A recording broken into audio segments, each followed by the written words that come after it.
আমরা সেই দেশকে গণ অভ্যুত্থান হয়েছে, অভ্যুত্থান সফল হয়েছে।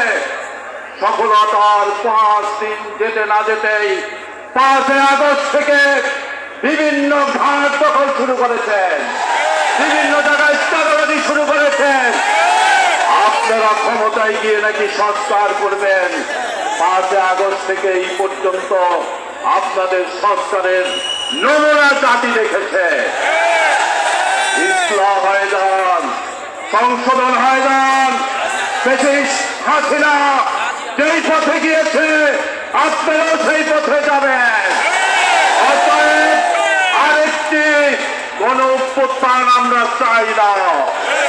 এই সংস্কারের মাধ্যমেই সকল মানুষের অধিকার প্রতিষ্ঠা হতে হবে।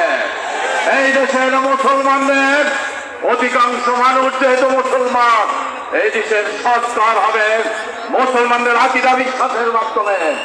এই দেশের সংবিধান হবে কোরআন সুন্নাহর ভিত্তিতে। এই দেশের শাসন চলবে আল্লাহ প্রদত্ত রাসূলানিক আদর্শের মাধ্যমে। কিন্তু সকল ধর্ম বর্ণ নির্বিশেষে সকলের অধিকার এখানে প্রতিষ্ঠিত হবে। যুবক, শ্রমিক, আন্দোলনের কর্মী, আসন গ্রামে গঞ্জে শহরে বন্দরে সবাইকে দাওয়াত দিয়ে সংঘবদ্ধ করে চরমনের পিসাবের নেতৃত্বে একটি সংগ্রামের জন্য প্রস্তুতি গ্রহণ করে সবাইকে ধন্যবাদ, যুব আন্দোলনকে ধন্যবাদ। আসসালামু আলাইকুম ওয়া রাহমাতুল্লাহি ওয়া বারাকাতুহু। সংগ্রামী সহযোদ্ধা বন্ধুরা।